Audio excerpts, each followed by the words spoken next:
Hi guys, good morning all of you.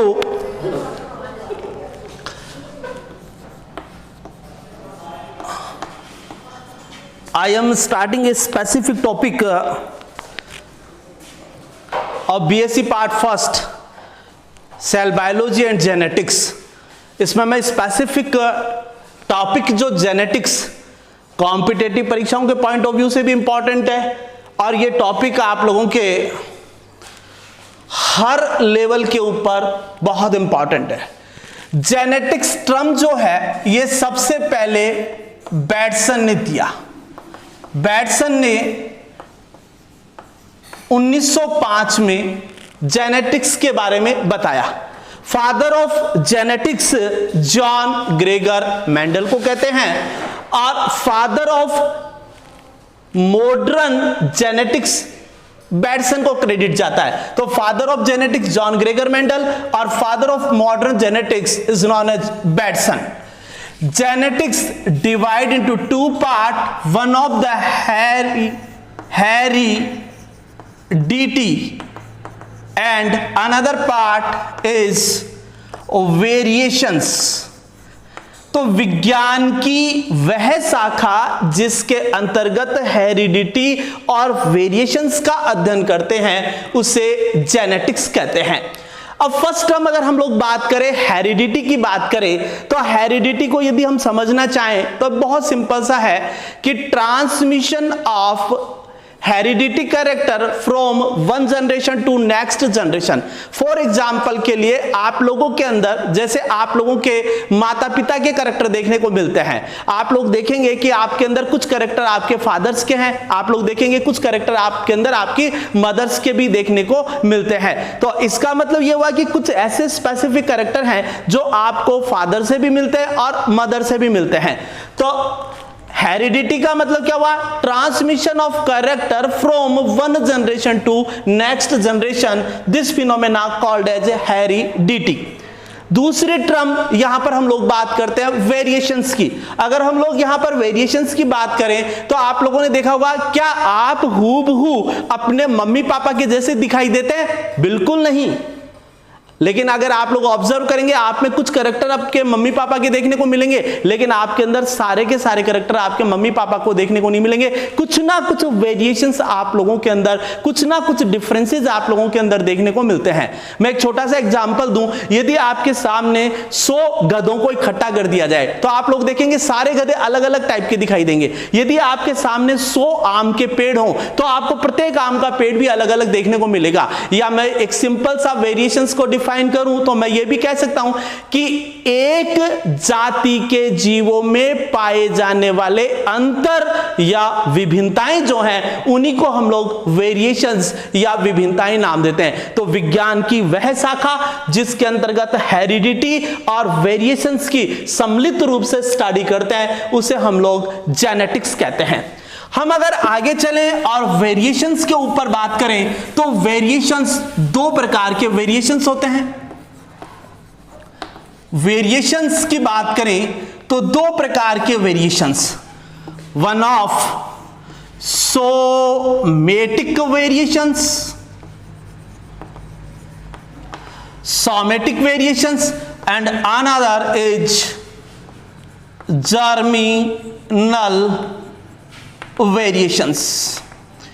Somatic variations की बात करें तो इस प्रकार के वेरिएशंस एक ऑर्गेनिज्म से ही रिलेटेड हैं। इसका एक मैं सिंपल सा एग्जांपल दूं कि एक बॉलीवुड स्टार ऋतिक रोशन के हाथ के अंदर 6 उंगलियां हैं, लेकिन उसके जो फादर हैं राकेश रोशन, लेकिन वो पेंटाडेक्टाइल है, उनके हाथ में केवल 5 उंगलियां हैं। यदि मैं यहां पर बात करूं कि अगर ऋतिक रोशन के बच्चों को देखें तो वो भी पेंटाडेक्टाइल है, लेकिन ऋतिक रोशन खुद हेक्साडेक्टाइल है। तो ऐसा कैरेक्टर जो केवल एक जीव से संबंधित हो और उसकी मृत्यु के साथ ही समाप्त हो जाए, तो ऐसे कैरेक्टर को हम लोग कहेंगे सोमेटिक वेरिएशन। ये कैरेक्टर एक जनरेशन से दूसरी जनरेशन के अंदर ट्रांसमिट नहीं होते, संचरित नहीं होते, do not transmit from one generation to next generation. This type of variation called as somatic variations and another germinal variations.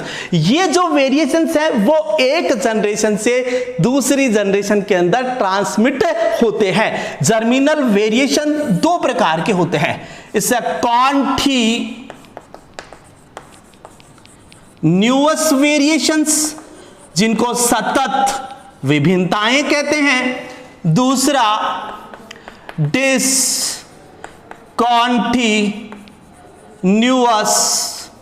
Variations जिनको असतत विभिन्नताएं भी कहते हैं। यदि मैं कंटिन्यूअस वेरिएशन की बात करूं तो सामान्य रूप से इस प्रकार के वेरिएशन नॉर्मली देखने को मिलते हैं, इनकी फ्रीक्वेंसी बहुत ज्यादा होती है। और कंटिन्यूअस वेरिएशन का जो कारण है वो कारण होता है क्रॉसिंग ओवर, जीन विनिमय। अगर हम जीन विनिमय के बारे में थोड़ा बहुत जानना चाहें तो क्रॉसिंग ओवर या जीन विनिमय कब होता है, तो हमें याद करना पड़ेगा मियोसिस। अगर आप मियोसिस के अंदर घुस जाएं तो आपको नजर आएगा मियोसिस फर्स्ट एंड सेकंड। यहां पर हम बात करेंगे मियोसिस फर्स्ट की, और मियोसिस फर्स्ट के अंदर भी 5 सब फेजेज आते हैं। 5 सब फेजेज कौन कौन से हैं? लैप्टोटीन, जाइगोटीन, पैकाइटीन, डिप्लॉटीन एंड डाइकाइनेसिस। मित्रों अगर इसको याद रखना हो तो एक बहुत सिंपल सा फंडा मैं आपको बताता हूं। लिज्जत पापड़ डीडी सर को बहुत पसंद है। मेरे एक सर थे, उनका नाम डीडी सर था, दीनदयाल सर, तो मेरे को उसी से ये याद हो गया। तो डीडी सर को क्या पसंद है? लिज्जत पापड़।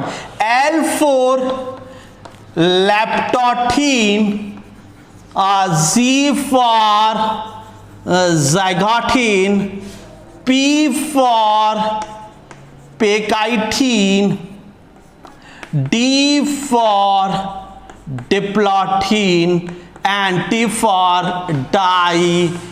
डाइकाइनेसिस। तो इस तरह से ये 5 सब फेजेज हैं। और याद रखना आप लोगों से अगर कोई आईआईटी एग्जाम देंगे या कोई एमएससी एंट्रेंस का भी अगर एग्जाम देंगे, वहां पर ये प्रश्न एग्जाम में पूछा जाता है और उसकी सीक्वेंस परीक्षा में सामान्य रूप से पूछी जाती है। तो यहां पर अगर हम लोग इसको लैप्टोनीमा, जाइगोनीमा, पैकाइनीमा, डिप्लोनीमा और डाइकाइनेसिस के नाम से भी जानते हैं। तो यहां पर जो पैकाइटीन अवस्था है, इस पैकाइटीन अवस्था के दौरान मित्रों याद रखेंगे क्रॉसिंग ओवर देखने को मिलता है। तो क्रॉसिंग ओवर के कारण कॉन्टिन्यूअस वेरिएशंस आते हैं। अब सवाल उठता है कि क्रॉसिंग ओवर क्या है? तो क्रॉसिंग ओवर की बात करें तो एक सिंपल सी डेफिनेशन आप लोग याद रख सकते हैं कि exchange of genetic material between non sister chromatids of homologous chromosomes. अगर इसको थोड़ा सा समझना चाहें तो मैं यहां पर आप लोगों को एक्सप्लेन कर सकता हूं। फॉर एग्जाम्पल के लिए ये एक क्रोमोसोम है। देखिए हमेशा याद रखना होमोलोगस क्रोमोसोम का जोड़ा कैसे बनेगा।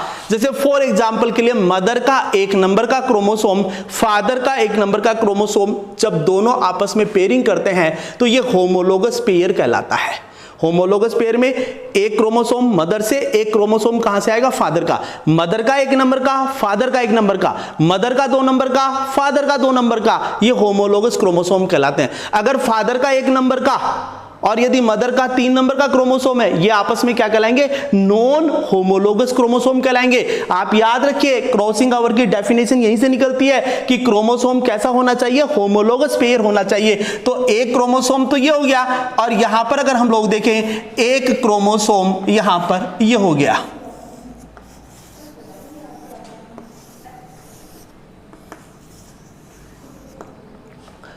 तो यहां पर हम लोग बात करेंगे, ये आपस में होमोलोगस क्रोमोसोम है।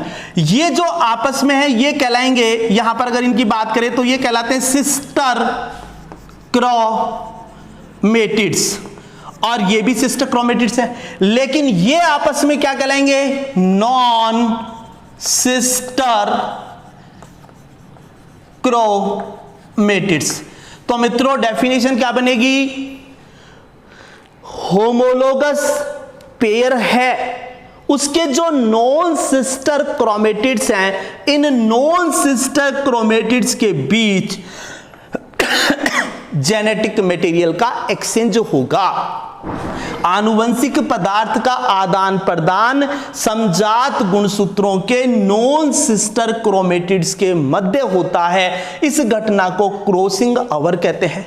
और यदि ये नॉन होमोलोगस क्रोमोसोम होते, यदि जेनेटिक मटेरियल का एक्सचेंज यदि यहां पर नॉन होमोलोगस क्रोमोसोम के बीच में होता तो ये कहलाता ट्रांसलोकेशन, जिसका एक बहुत बढ़िया एग्जांपल आप लोग पढ़ते हैं बुर्किट लिम्फोमा, एक पढ़ते हैं CML क्रॉनिक माइलोजेनस ल्यूकेमिया, जो कि 9 नंबर और 22 नंबर क्रोमोसोम के बीच में होता है। बुर्किट लिम्फोमा 8 नंबर और 14 नंबर क्रोमोसोम्स के बीच में होता है। तो यहां पर याद रखने वाली बात क्या है कि कंटिन्यूअस वेरिएशन का कारण क्या है, क्रॉसिंग ओवर, और क्रॉसिंग ओवर क्या है, exchange of genetic material between non sister chromatids of homologous chromosomes.